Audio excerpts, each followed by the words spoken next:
All right, you ready? It's already built. All right. Are you ready? Well, today is March 19th, 2020. And we're not at the track, are we, Ryan? Nope. The track is closed. Thanks, What else is closed? Literally every RC store. And everything on the planet is closed right now. Pretty much. What is happening in the world? Thank you, stupid virus. Don't get me started on this What virus. What is it? Why?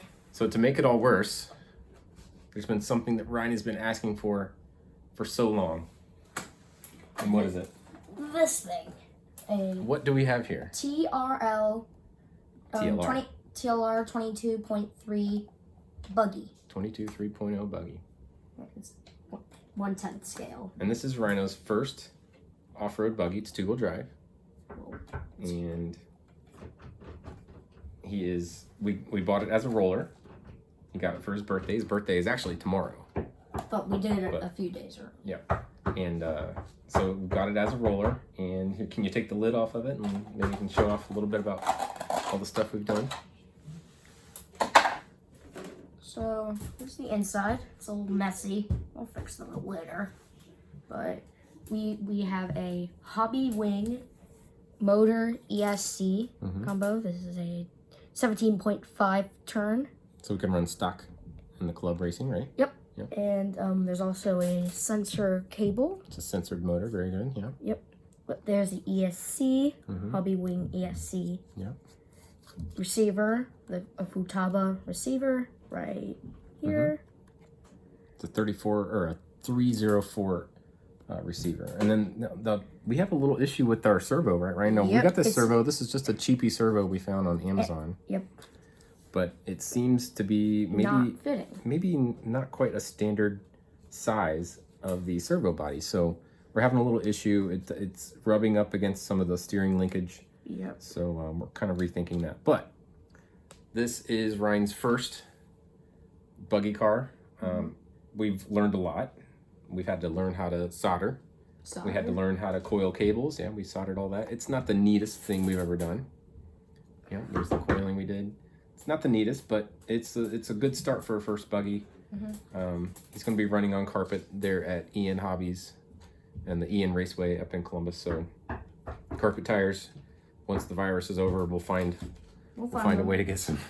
They might have them at the track. To get some rear protons probably on there. So that's where we are so far with the 22 3.0, right? And one other thing we did was, so obviously we're running shorty lipos. Yep. It's a 7400 2S 100C battery, and even that we're having a hard time shoehorning it in there because of the angle of the motor. Mount. This 22 3.0 has an Exotech gearbox on it, so that kind of it's not really a standard fit for everything. So we really got to squeeze a battery in there. You guys are obviously more than welcome to comment below and let us know if there's any tips or tricks, anything we're doing wrong. Like I said, this is his first buggy, so we can use any advice you got out there. Cool. Anything else with the 22? I don't know. Yeah. Other than that, we have. We can talk about the body. So this body. So this body is not painted from the inside, as you can see. It was originally pink, just plain. And on the front, if you look closely, there's cracks. Yep. Because the old owner had Velcro, which was right here, along here, and when he pull it up, it would tear this. Yep. So we just put little Velcro tabs instead, right? Yep. And we painted it from the outside because we didn't really want a pink car, right? I mean, nothing wrong with pink, but yeah. So we just painted it flat black on the outside. Yep. And we had stickers. Yep. And we've got another body. Yep, we have a clear one ready to paint. I'm thinking I'm gonna paint it camo. Camo would be pretty sweet. So so that's something we can do maybe while we're kind of locked in with the virus, right? Cool. All right, let's take a look at your truck. Okay. Because next we're going to talk about the Slash. Now, last time we were at the track with the Slash, and we pretty much covered everything else. But yeah, and the biggest problem we were having with the Slash is that it was Oh, it was flipping. It was flipping over. It was too much traction on the carpet track there at Ian Raceway. And that was the first time with the new carpet tires. Those are working really well. The truck is really fast, but it's just the center of gravity was too high.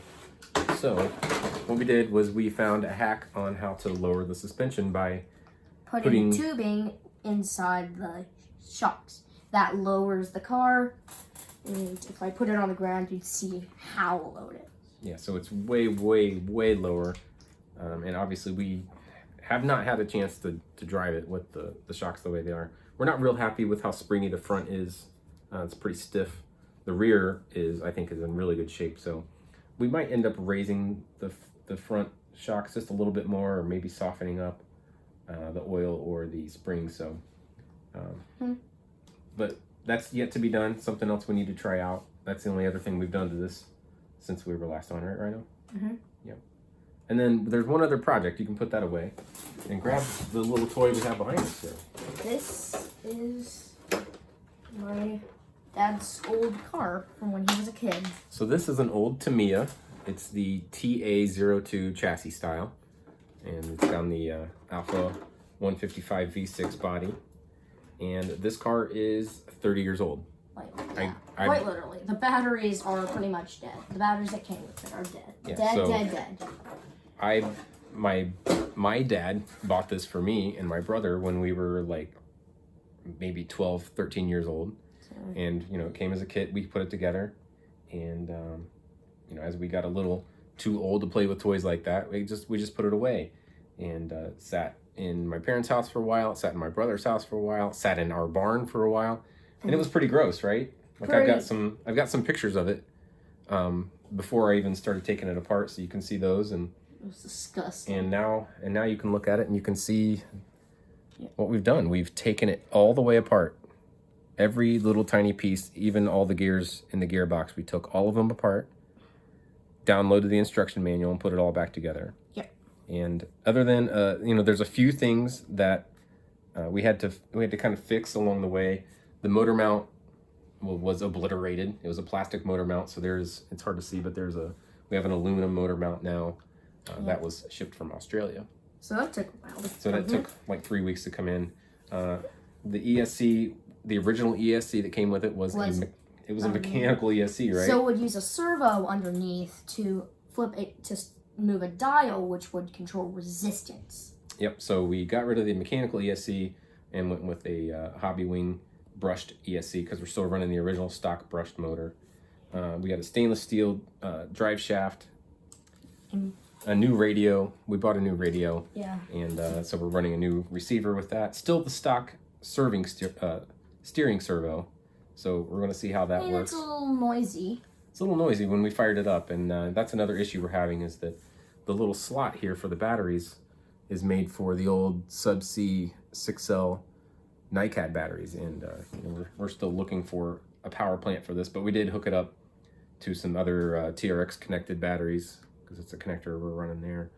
And it does have power. It steers. It's the gearbox is a little grindy, so we might take that apart and try to maybe quiet that down and do some grease and stuff. But it's also raining here today to make it worse, so we can't even take the toys outside and try them out, right?